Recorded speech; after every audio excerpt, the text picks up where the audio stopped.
नमस्कार। आज हम ईरान इराक युद्ध पर थोड़ी बात करने वाले हैं। हमारे पास जो जानकारी है वो इस लंबे और कहना चाहिए विनाशकारी संघर्ष को समझने में मदद करती है। ये 1980 से 1988 तक चला था। तो चलिए इस जानकारी के आधार पर इसे समझने की कोशिश करते हैं। बिल्कुल। और ये 8 साल का युद्ध था।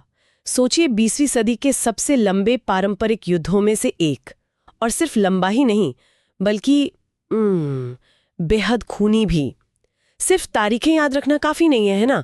जो स्रोत हैं वो यही बताते हैं कि इसकी जड़ें सिर्फ सीमा विवादों में नहीं थीं। अच्छा। हाँ, बल्कि कहीं ज्यादा गहरी थीं।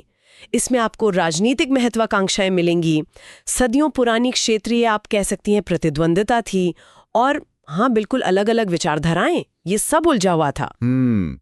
तो मतलब ये सिर्फ जमीन का झगड़ा नहीं था जैसा आपने कहा।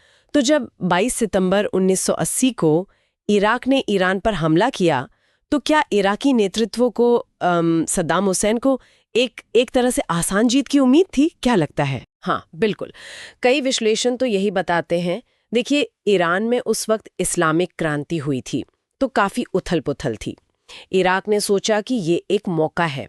उन्हें लगा कि ईरानी सेना शायद कमजोर पड़ गई है क्रांति के बाद। अच्छा। और एक और बड़ा मुद्दा था वो शट अल अरब जलमार्ग का।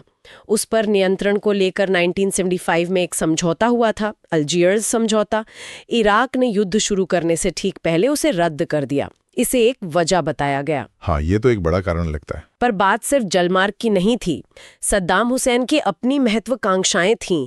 वो खुद को पूरे अरब जगत के नेता के तौर पर देखना चाहते थे, और वो ईरान की जो क्रांति थी उसके असर को भी रोकना चाहते थे। ये दिलचस्प है। तो मतलब क्षेत्रीय नियंत्रण, राजनीतिक महत्वाकांक्षा और साथ में विचारधारा का टकराव, ये भी एक बड़ा मुद्दा था। ईरान की नई इस्लामिक क्रांति और इराक का जो सेक्युलर बाथिश शासन था, ये तो बिल्कुल दो अलग ध्रुव थे। निश्चित रूप से, बिल्कुल। इराकी बाथ पार्टी जो थी वो एक सेक्युलर अरब राष्ट्रवादी विचारधारा उसको बढ़ावा दे रही थी, और दूसरी तरफ ईरान में आयतुल्लाह ख़ुमैनी का शासन था, एक शिया इस्लामिक गणराज्य। तो सद्दाम हुसैन और बाकी अरब नेताओं को डर था कि इसका असर बाकी खाड़ी देशों तक फैलेगा। ये डर सिर्फ राजनीतिक नहीं था, ये एक गहरा वैचारिक डर था। तो ये लड़ाई सिर्फ दो देशों के बीच नहीं थी, ये दो अलग अलग विश्व दृष्टिकोणों की भी लड़ाई बन गई थी, ऐसा कहा जा सकता है। और शायद इसी टकराव ने, इसी जटिलता ने युद्ध को इतना लंबा खींचा। 8 साल बहुत होते हैं। हाँ बिल्कुल। देखिए, कई कारण थे।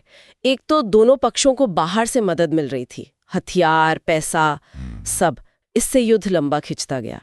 कोई भी पक्ष निर्णायक रूप से जीत नहीं पा रहा था। तो एक तरह का गतिरोध बन गया था। हाँ बिल्कुल, एक थका देने वाला गतिरोध जिसमें दोनों तरफ भयानक जानी नुकसान हुआ।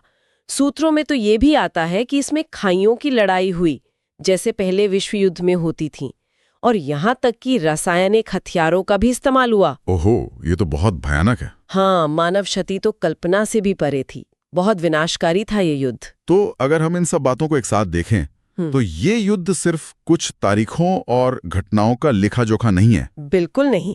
अगर संक्षेप में कहें तो ईरान इराक युद्ध जो 1980 से 88 तक चला, एक बेहद विनाशकारी संघर्ष था, और इसकी जड़ें बहुत गहरी थीं।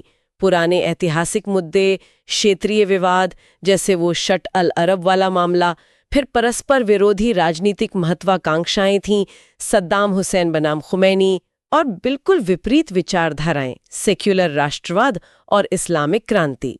इन सब ने मिलकर इसे इतना लंबा, इतना खूनी और इतना जटिल बना दिया। सही कहा। इस सब पर सोचने के लिए एक बात ये हो सकती है कि ये जो अलग अलग गहरी जड़ें थीं, राजनीतिक, धार्मिक, क्षेत्रीय, ये आपस में कैसे जुड़ी? कैसे इन सब ने मिलकर इस युद्ध को इतना लंबा और इतना भीषण बनाने में भूमिका निभाई? ये सोचने वाली बात है कि कैसे अलग अलग तरह के तनाव एक साथ मिलकर एक इतने बड़े संघर्ष को हवा दे सकते हैं और उसे सालों तक जारी रख सकते हैं।